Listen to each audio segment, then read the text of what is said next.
বিসমিল্লাহির রহমানির রহিম। আজকের এই ছোট্ট একটা প্রেস ব্রিফিং এ আপনাদের সবাইকে স্বাগতম জানাচ্ছি এবং ধন্যবাদ জানাচ্ছি। আপনারা অনেক কষ্ট করে অনেকক্ষণ থেকে এখানে ওয়েট করতেছেন আমাদের জন্য। তো এইখানে একটা বিকাশ বা নগদের যে প্রতারণা হয়, এই প্রতারণারই একটা কেস স্টাডি আমরা এটা করব বা বলবো আপনাদের। তো সাতকানিয়া থানায় এই বিকাশের এজেন্ট ব্যবসায়ী যে জনৈক জামাল, ওনার যেহেতু সে ব্যবসা করে, ওনার ওখান থেকে প্রায় 7.5 লাখ টাকার মতো হ্যাকিং করে নিয়ে যায়। এটার প্রেক্ষিতে থানায় মামলা করে।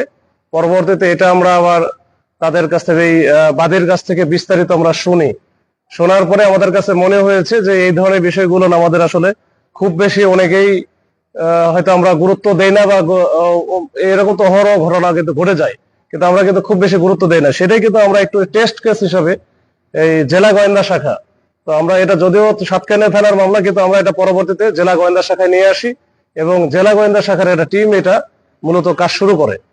তো এই কাজটা শুরু করতে গিয়ে আমরা আমাদের যে গোয়েন্দা তথ্য প্রযুক্তির যে ব্যবহার এবং ডিজিটাল বিশ্লেষণ, এইটা করে আমরা মোটামুটি এই চক্রে যারা জড়িত এদেরকে আমরা প্রথমে শনাক্ত করতে সক্ষম হই। পরবর্তীতে আমরা গতকালকে রাতে আমরা অভিযান চালিয়ে এই চক্রের মোটামুটি হোতা, যেটা চট্টগ্রাম অঞ্চলের নাম হচ্ছে ইকবাল, এই ইকবালকে কিন্তু প্রথমে আমরা আটক করি এবং আটক করা কিন্তু তাকে কিন্তু আমরা খুব পাচ্ছিলাম না। তার কারণ তাদের যত কিছু আছে, যে মোবাইল নাম্বার থেকে শুরু করে তাদের মোবাইল নাম্বারের তো অভাব নাই। তো এটা পরবর্তীতে আমরা যখন দেখছি যে তার নামে বেশ কয়েকটা মামলা আছে এই একই বিষয়গুলো নিয়ে, ফেনীতে আছে, নোয়াখালীতে আছে, এই মামলাগুলোর আমরা যখন একটা জিনিস জানতে পারি যে সে এই মামলারই সাক্ষী দেওয়ার জন্য ওই ফেনী বা নোয়াখালী যাবে, তখন কিন্তু আমরা একেবারে খুব ভোরের দিকে এই ঢাকা চট্টগ্রাম মহাসড়কের কয়েকটা জায়গায় চেকপোস্ট করে তাকে ধরা হয়। তাছাড়া কিন্তু তাকে পাওয়া মুশকিল। তো যাই হোক, তাকে ধরার পরে আমরা মোটামুটি আমরা এটা বুঝতে পারি এবং সে প্রাথমিকভাবে স্বীকার করে এবং তার সাথে যারা যারা ছিল তাদের বিষয়গুলো আমরা যখন আমাদের যে শনাক্তকৃত যে নাম নাম্বার ছিল এটার সাথে মিলে যায়, পরবর্তীতে তার দেয়া তথ্য মতে আমরা কিন্তু রুবেল নামে আরেকজনকে ধরি এবং তাদের কাছ থেকে তাদের যে ব্যবহারের, যে তারা যে এই প্রতারণা কাজে যে জিনিসগুলো ব্যবহার করে, বিশেষ করে ল্যাপটপ, এখানে তাদের বিকাশের অনেকগুলো রেজিস্ট্রিকৃত সিম, তারপরে যে বিভিন্ন ব্যাংকের যে ATM card, credit card, debit card, এগুলো আমরা উদ্ধার করতে সক্ষম হই। পরবর্তীতে তাদের কাছ থেকে আমরা যেটা বুঝতে পারি যে তারা এই যে প্রতারণামূলক কার্যক্রম যেটা করতেছে এটা আবার একটু ভিন্ন কায়দায়। তাদের কয়েকটা লেয়ারে লোকজন থাকে। একটা প্রাথমিক যেটা থাকে সেটা হচ্ছে তথ্য সংগ্রহ করা। তারা বিভিন্ন জায়গায় গিয়ে এই যে বিকাশ বা নগদের যারা ব্যবসায়ী আছে, বিশেষ করে যে মোবাইল ফাইন্যান্সিয়াল যে সিস্টেমটা আছে, এটার ব্যবসার সাথে যারা জড়িত তাদের কাছ থেকে তথ্যগুলো নিয়ে নেয়। তাদের মোবাইল নাম্বার থেকে শুরু করে অন্যান্য অনেক বিষয়গুলো, এবং তারা যে ওই যে তাদের রেজিস্টার আছে, রেজিস্টারের তথ্যগুলো তারা নিয়ে আসে, ছবি তুলে, হয়তো তারা বোঝেও না। তো এইটা নিয়ে আসার পরে এইখান থেকে তারা ট্রাই করে ওই যে ব্যবসায়ী আছে, ব্যবসায়ীর যে জিমেইল ব্যবহার করে অথবা জিমেইল গুলো ব্যবহার করে এই জিমেইলটা হ্যাক করার চেষ্টা করে। তারপরে এটা অনেক সময় দেখা গেল যে আমরা তো আসলে খুব বেশি ওই যে এই পাসওয়ার্ড যেগুলো দেয়, খুবই উইক পাসওয়ার্ড, এগুলো মনে রাখার জন্য আমরা কি করি, আমাদের হয়তো জন্ম তারিখ যেটা আছে ওটা দিয়ে দিই, অথবা আমার নাম দেই, আমার ওয়াইফের নাম দেই, বা এরকম কোনো কিছু এমন একটা দিই যেটা আমার মনে রাখার জন্য। তো গ্রামের লোকজন তো বা আমাদের এইসব লোকজন কিন্তু খুব বেশি সচেতন না, তখন ওরা কিন্তু ওইটা দিয়ে ট্রাই করা শুরু করে। ট্রাই করতে করতে একসময় কিন্তু মিলে যায়। এই মিলে যাওয়ার পরে যেহেতু তাদের বেসিক তথ্যগুলো থেকে আছে, ওই জন্য মোবাইল নাম্বার দিয়ে অনেক সময় পাসওয়ার্ড খুলে ফেলে। তখন এই মোবাইল নাম্বার দিলে কিন্তু সাথে সাথে ওটা চলে আসে। এরপরে তারা চলে যায় ওই যে ইউসিবিএল ব্যাংক বা অন্যান্য যেগুলো আছে, যেসব ব্যাংকের সাথে তাদের এই ব্যবসায়িক লেনদেন, ওইখান থেকে তারা ওয়েবসাইটে গিয়ে কাজগুলো করে ওই যে নতুন করে তারা ওটিপি গুলো নিয়ে আসে এই জিমেইলের মাধ্যমে। নিয়ে আসার পরে এইটা দিয়ে তখন তাদের তো কন্ট্রোলে এই সবগুলো, যখন পুরো মোবাইলটাই তাদের মোবাইলের ভিতরে যে অ্যাপস গুলো আছে, বিশেষ করে বিকাশের অ্যাপ, তারপরে নগদের অ্যাপস, এগুলো সবগুলো তাদের কন্ট্রোলে আসে। ওখান থেকে তাদের ইচ্ছা মতো এটা করে কি এটা আবার হচ্ছে তাদের যে কন্ট্রোলে যে সিম গুলো আছে বা এজেন্ট গুলো আছে ওই সব জায়গায় এটা ট্রান্সফার করে বা সেন্ড মানি করে। সেন্ড মানি করার পরে এখান থেকে আবার হচ্ছে আরেকটা গ্রুপ আছে যারা যারা মূল বিকাশের যারা হ্যাক করতেছে তারা তো একটা গ্রুপ আছে মেইন, একটা হচ্ছে তথ্য সংগ্রহ করতেছে যারা হ্যাক করতেছে এটা, এবং ওর পরবর্তীতে যখন বিভিন্ন অ্যাকাউন্টে নিয়ে নিল এইটা বা কালেকশনের জন্য আলাদা আবার একটা গ্রুপ আছে, তখন তারা আবার কালেকশন করতেছে টাকাগুলো। এরপরে এই টাকাগুলো কালেকশন করে নিয়ে আসার পরে এটা কিন্তু আবার তারা যে নিয়ে নিচ্ছে এরকম না, তারা আবার এটা আমাদেরকে মিসগাইড করার জন্য তারা কিন্তু এটা আবার বিভিন্ন রকমের জায়গায় ইনভেস্ট করতেছে। কেউ এই যেমন আমরা যেটাকে ধরেছি তারা আবার গরুর ফার্ম আছে তাদের, মানে গরুর ফার্মে এটা ইনভেস্ট করে। তো এইটা আমরা এই যে ইকবালের অ্যাকাউন্ট যেটা দেখেছি যে এটা এক মাসেই প্রায় 63 লাখ টাকার মতো লেনদেন হয়েছে, হ্যাঁ ট্রানজাকশন হয়েছে। তো এগুলো অন্যান্য যারা আছে তাদের অনেকের তো আমরা এখনো পাই নাই।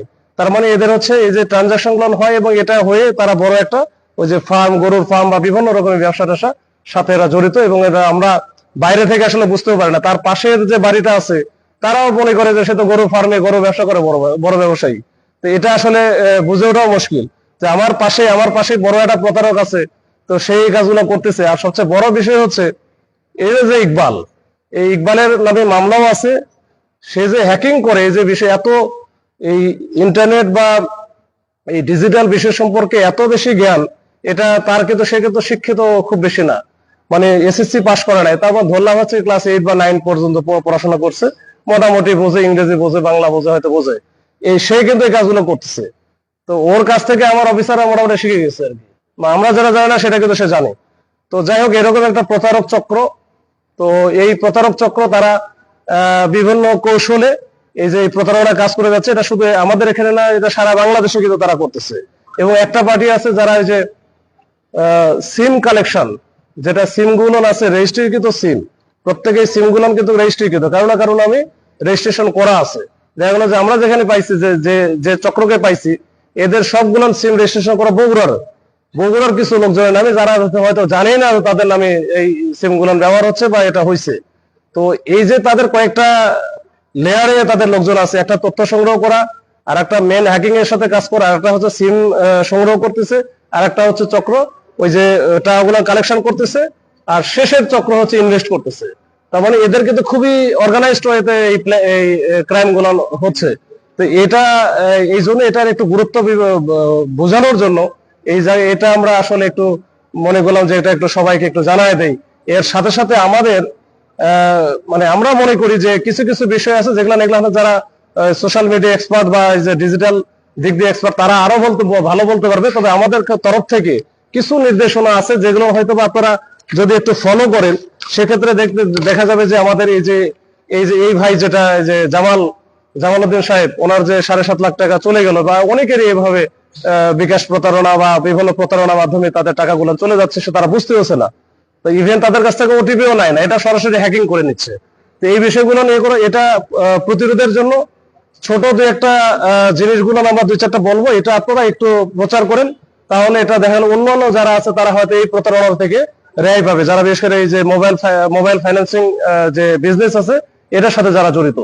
তো এটার আমি কয়েকটা একটু বলি। একটা হচ্ছে যে আমাদের যে জিমেইল গুলো আছে বা সামাজিক যোগাযোগ মাধ্যম, যেমন আমাদের ফেসবুক আছে বা অন্যান্য যে আইডি গুলো আছে, এগুলো হচ্ছে পাসওয়ার্ড গুলো একটু অবশ্যই যেন একটু শক্তিশালী হয়। সেটার জন্য ওই যে আমাদের মতো করে নাম, ওয়াইফের নাম বা ওই যে মোবাইল নাম্বার বা একেবারে ওই যে জন্ম তারিখ দিয়ে যেন আমি না দিই, এটার জন্য একেবারে শক্তিশালী পাসওয়ার্ডটা আলাদা আলাদা করে যেন দেওয়া হয়। তো এরপরে হচ্ছে যেটা ওই যে 2 স্টেপ অথেন্টিফিকেশন একটা আছে, ওইটা কিন্তু আমরা ফলো করি না, আমরা একটা দিয়ে রাখি। 2 স্টেপ দিয়ে রাখলে যেটা হবে কি, এটা খুব সহজে কিন্তু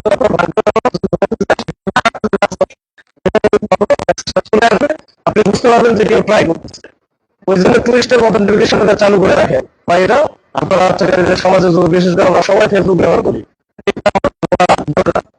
আর মেইলের যে জিমেইল যেটা ব্যবহার করতেছি চালু আছে কিনা ওইটা একটু বুঝে করে হলে ওইটা বুঝতে পারবেন না। এরপরে